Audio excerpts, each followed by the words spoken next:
Isang mapagpalang araw naman mga kapatid at muli tayo mag-aaral ng salita ng Diyos at ang salita ng Diyos natin pag-aaralan atin po itong kukunin sa Ebanghelyo ng ating Panginoon ayon kay San Mateo, Kabanata 24, talata 4 hanggang 14. Ang sabi po dito, sumagot si Jesus, mag-ingat kayo na huwag kayong mailigaw ni numan sapagkat maraming paparito sa aking pangalan at magsasabing ako ang Mesiyas at marami silang maililigaw. Makaririnig kayo ng alingaw-ngaw ng labanan at ng mga balita tungkol sa digmaan. Huwag kayong mabagabag sapagkat dapat mangyari ang mga ito. Ngunit hindi pa ito ang wakas sapagkat makikibaka ang bansa laban sa kapwa-bansa, ang mga karian sa kapwa-karian, magkakagutom at lilindol sa iba't ibang dako. Ang lahat ng ito'y pasimula pa lamang ng mga paghihirap. Sa mga panahong iyon, makapuputan kayo ng lahat dahil sa akin at isasakdal kayo upang pahirapan at patayin. Maraming tatalikod sa kanilang pananampalataya at mapupuot sa isa't isa.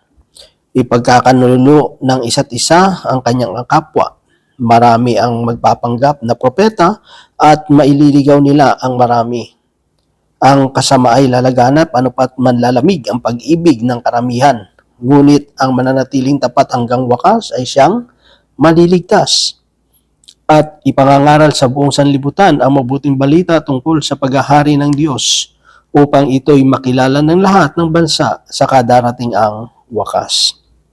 Mga kapatid, mga magulang, mga kaibigan, ito po ang mabuting balita ng ating Panginoon. Ang papuri, ang pagsambay para lamang po sa Kanya. So dito mga kapatid, yung Mateo chapter 24, mostly maririnig natin dito, ito po yung end times, yung darating na ng wakas, di ba? At dito makikita natin na nagpahayag na yung ating Panginoon yung mga bagay na ating daranasin, yung mga bagay na mangyayari sa huling panahon. At dito makikita natin na may mga darating na mabulaang propeta, magpapakilala na sila si Kristo, sila yung tagapagligtas, siya yung Mesiyas. At maraming mga ngaral na kung saan ay iba sa itinuturo ng ating Panginoon. At ang yung mga katurang yun ay napangalagaan, sa ating, lalo sa ating mga Katoliko, tayo naniniwala ng ating simbahan ay itinatag ng ating Panginoon sa Kristo sa pamamagitan ni Apostol Pedro. At dito makita natin mga kapatid na bawat mananampalataya ay daranas ng mga paghihirap, mga pag-uusig. Ito yung tinatawag na tribulation, na kung saan tayo mga Katoliko, hindi tayo naniniwala sa salitang rapture.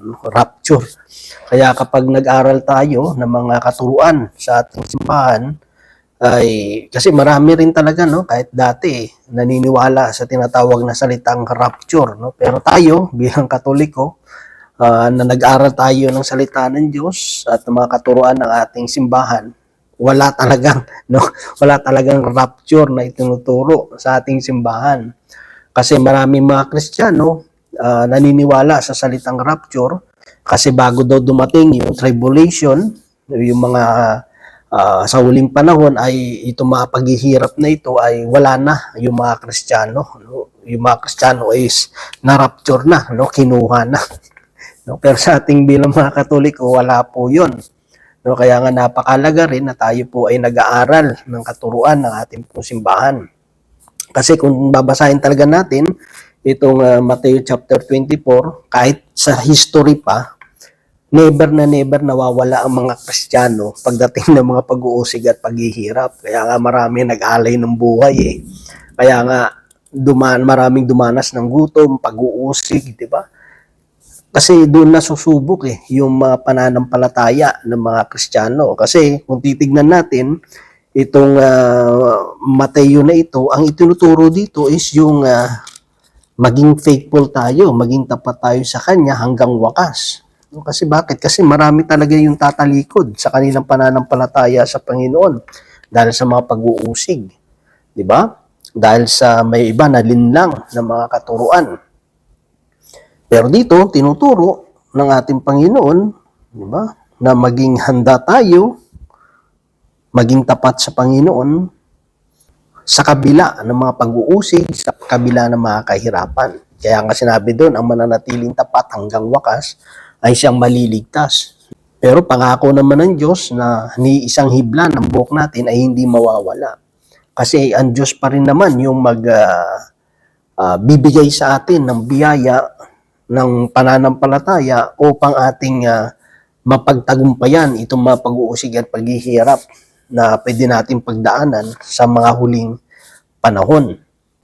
Kasi kung titingnan natin, parang ang gandang isipin, no? Bago dumating yung tribulation, na-rapture ka na, di ba? Parang, uy, ang ganda yata niyan, di ba? Pero siyempre, sa ating simbahan, hindi yun po ang tinuturo. Tayo po ay dapat maging matatag, maging tapat sa Panginoon. Tayo ay naghihintay sa Kanya na meron tayong ginagawa. Yun talaga, yung preparation, di ba?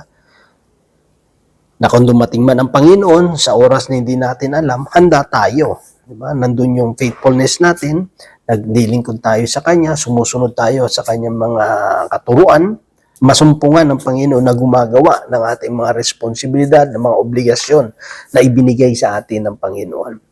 So may kita natin mga kapatid, hindi tayo tinuturuan ng Panginoon na tayo ay iiwas doon, no? Kundi ang tinuturo ng Panginoon, tayo ay haharap sa mga pag-uusig na yon, di ba? Isasakdal nga pero sabi doon, huwag tayong mabalisa kung ano man yung sasabihin natin kasi ang Diyos ang magbibigay sa atin ng karunungan na hindi kayang pasinungalingan o pasumbalian ng mundong ito. No? Siya yung mag-i-equip sa atin Pagdating ng panahon na yun, siya pa rin yung mag-i-equip sa atin.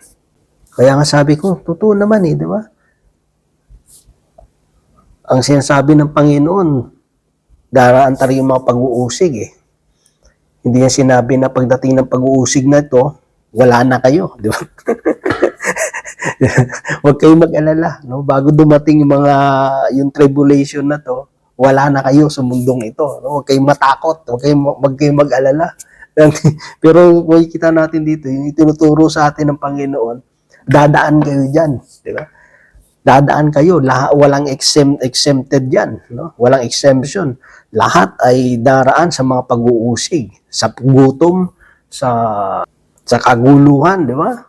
Lahat kaya mo sa mga history, no? Nagkaroon na ng gera, away-away, yung mga nagkagutom na, di ba? Yung kaharian sa kaharian, nag-away na, nagpugutan na nga ng ulo, no? Pinersikot na nga yung mga Kristiyano di ba? Pero hindi tayo yung sinabi na hindi nyo dadaanan yan, no? Kasi pagdating ng tribulation, ng pagkagutom, huwag kayong matakot kasi wala na kayo. Di ba? So, may kita natin mga kapatid, no? Kahit naman dati, no, nang hindi pa tayo ganun talaga nag-aaral ng mga katuruan din ng ating simbahan, naniniwala ganun din yung ko dati, no? Pero nang nag-search tayo, walang ganun na itinuturo yung simbahan natin about sa rapture. Kasi lahat ng mga Kristiyano, na tayong mga Katoliko, no, haharap dun sa ganung sitwasyon.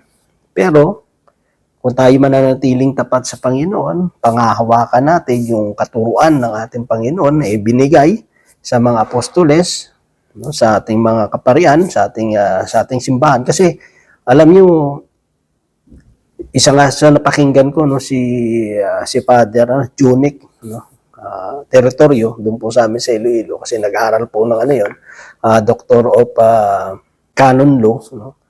Itunuro sa amin dati yun yung end times, kung ano yung mangyayari. Talaga ang ganda ng pagka-explain niya po, no.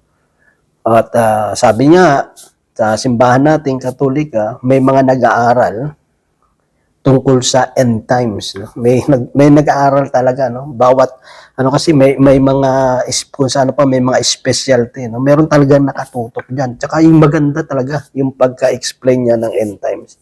Kaya doon ko na nakala ng iba, na ibang relihiyon ay wala tayong alam, no? Yung mga Katoliko walang alam sa end times, no, ng mga teaching.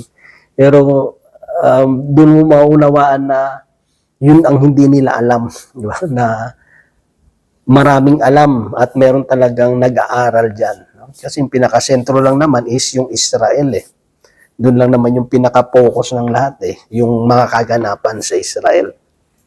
No? So, dito mga kapatid, kasi minsan, parang maganda lang talagang isipin, no? Uy, bago dumating yung tribulation, wala na tayo dito, na-rapture na tayo.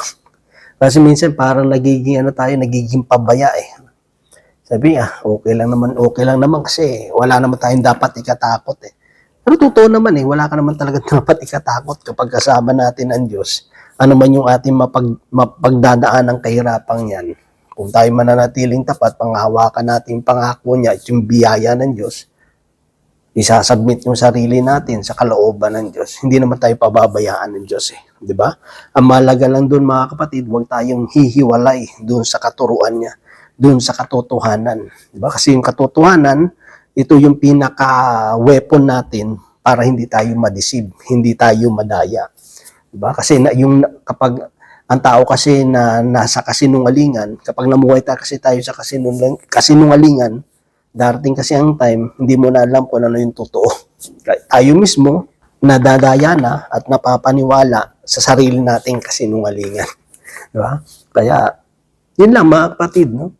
Ang panahon ng end times, hindi po yan time na dapat tayong matakot. Diba?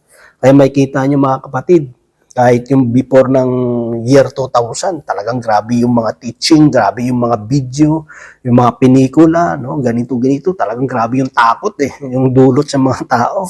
Diba? Nagaganito na magugunaw yung mundo, tapos ganito. Ang dami kang maririnig na, pero kita mo sa simbahan natin, wala kang maririnig na ganung turo. Diba? Kasi kahit naman ang Bible sabi niya, darating yung mga bagay niyo pero hindi pa. Ito yung wakas, no? At kahit pa dumating ito na talaga yung darating na yung wakas, hindi naman tayo dapat matakot eh. No? Kailangan nating pagdaanan ang mga bagay na ito. Manatiling tapat, sabi nga doon, hanggang wakas. Kasi doon kasi ititest yung pananampalataya natin eh. Doon kasi may kita yung kasabi nga, pananampalataya, dinadaan sa apoy eh. Kung ito ba'y totoo o hindi. Diba? Doon yung purification kasi natin eh. Diba? Doon tayo pinapadaan. Pero tapat ang Diyos. Kung tayo'y panghawakan natin, yung kanyang mga pangako, makakaasa tayo sa pagdating ng araw, makakasama natin ang Diyos. So yun lamang mga kapatid, ang nawa ang Diyos patuloy magpala sa bawat isa sa atin. God bless po sa ating lahat.